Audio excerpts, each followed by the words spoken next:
La politesse, une marque de respect? S'il est une preuve que l'on est un bon parent, c'est lorsque notre enfant est poli, s'il dit bien bonjour, merci, au revoir. La société a des attentes bien précises quant au fonctionnement de notre parentalité. Il s'avère que la société remarque très vite si votre enfant est poli ou impoli. Le plus souvent, c'est un marqueur négatif. Soit vous recevez un regard désapprobateur, ou bien on s'adresse directement à l'enfant en lui disant Tu pourrais me dire bonjour quand même, quel que soit l'âge de l'enfant. Ce sujet est régulièrement évoqué. Il s'agit donc, a priori, d'un apprentissage fondamental. Est-ce que lors d'un repas de famille, l'impolitesse de votre petit ne vous a pas été reprochée?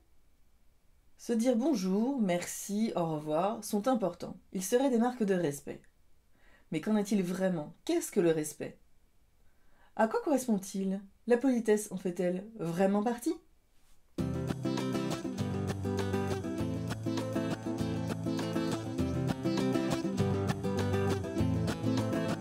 Êtes-vous un bon parent ou un parent suffisamment bon lorsque vous faites répéter à votre enfant le mot merci? Nous sommes dans une démarche de type perroquet, c'est-à-dire que votre façon de transmettre cette compétence, ou en tout cas cette démarche liée à notre société, en tout cas les convenances sociales, vous les faites apprendre en les faisant répéter à votre enfant. C'est-à-dire que vous lui tendez un objet et vous lui demandez de dire merci. Cette démarche, qui pour l'intention est tout à fait honorable, vous souhaitez que votre enfant devienne poli afin de vivre en société en utilisant les bons termes et usages, s'y prend d'une façon assez particulière, puisque là, en fait, vous transmettez à un enfant qu'il faut répéter, répéter, répéter ce que dit son parent. C'est-à-dire que, au lieu de demander à votre enfant d'user de réflexion, en tout cas d'observation puis de réflexion, c'est-à-dire dans un premier temps l'observation, regarder les autres personnes autour de lui, ses parents, ses frères et sœurs, qui eux-mêmes pratiquent ou non la politesse, c'est souhaitable que ce soit pratiqué. L'enfant, baigné dans ce monde à la crèche ou à l'école, constate que les personnes usent de politesse et que ça rend facile les échanges entre êtres humains.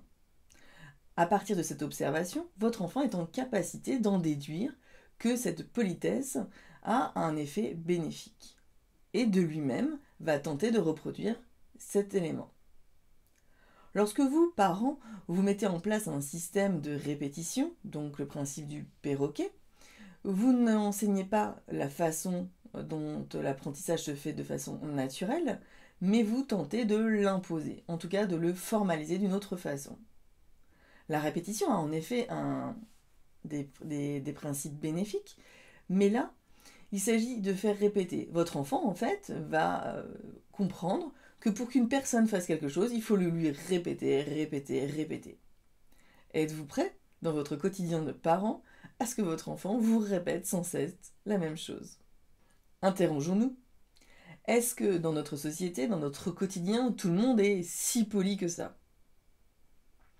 Moi, je dirais que on peut mieux faire.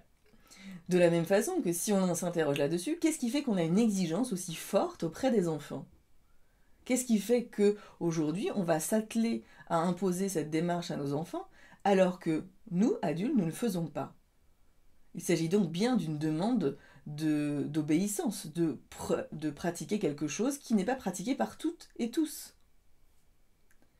En faisant cette démarche-là, vous imposez un devoir de politesse que peut-être, même vous, vous ne respectez pas. Cela signifie que vous transmettez à ce moment-là à votre enfant la possibilité, en étant une personne plus forte, ou en tout cas ayant pouvoir sur l'autre, qu'il s'agirait d'imposer, de forcer quelqu'un à faire quelque chose qui nous plaît, alors que nous ne le faisons pas. Je vous invite à y réfléchir. Est-ce que vraiment, dans votre quotidien, vous souhaitez que voir votre enfant, en crèche, dans la cour d'école, dans les interactions avec ses pairs, utilise la même démarche, c'est-à-dire j'ai de la force, du pouvoir sur quelqu'un, je vais l'obliger à faire quelque chose qu'il n'a pas, a priori, pour l'instant, envie de faire.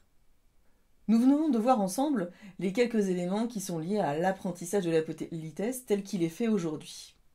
Maintenant, nous allons voir les principes fondamentaux qui peuvent être transmis à nos enfants. Est-ce que la politesse en fait partie? Si nous y réfléchissons un petit peu, on s'aperçoit qu'on demande très vite à nos enfants d'être polis, c'est-à-dire presque dès qu'ils ont la parole, vers 1 an et demi, 2 ans.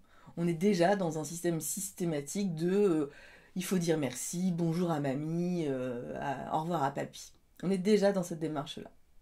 Pourtant, si on se replace dans le contexte, pour devenir adulte, eh bien, il s'agirait d'avoir 18 ans pour se former à devenir un adulte cohérent, en tout cas en capacité, en pleine capacité de ses moyens, et afin de vivre en société.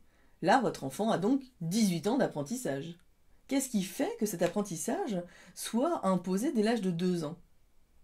N'est-il pas souhaitable, en tout cas, de s'interroger sur, en tout cas se questionner des apprentissages fondamentaux qui peuvent avoir lieu à 2 ans, comme par exemple déterminer quelle est sa satiété, c'est-à-dire est-ce qu'on a assez mangé, suffisamment mangé, ou a-t-on encore faim, qui déjà dans cette démarche-là permettent évidemment d'éviter tout ce qui peut être lié à l'obésité, puisque si l'enfant sait reconnaître sa satiété, il ne va pas manger au-delà de ce dont il a besoin. Si on prend le sommeil, autre besoin physiologique fondamental, déterminer avec votre enfant, alors là, il va avoir besoin de votre aide, bien entendu, surtout à l'âge de 2 ans, mais c'est une démarche qui se construit au fil des années, puisque en fonction de l'âge, l'adolescence étant un cas particulier, le sommeil a de nombreux bénéfices, tels que de mieux grandir et de mieux vivre en société. Donc, déterminer ensemble quelles sont les phases de sommeil, quels sont ses besoins dès l'âge de 2 ans, avec donc les siestes, c'est un élément important qui lui suivra tout au long de sa vie.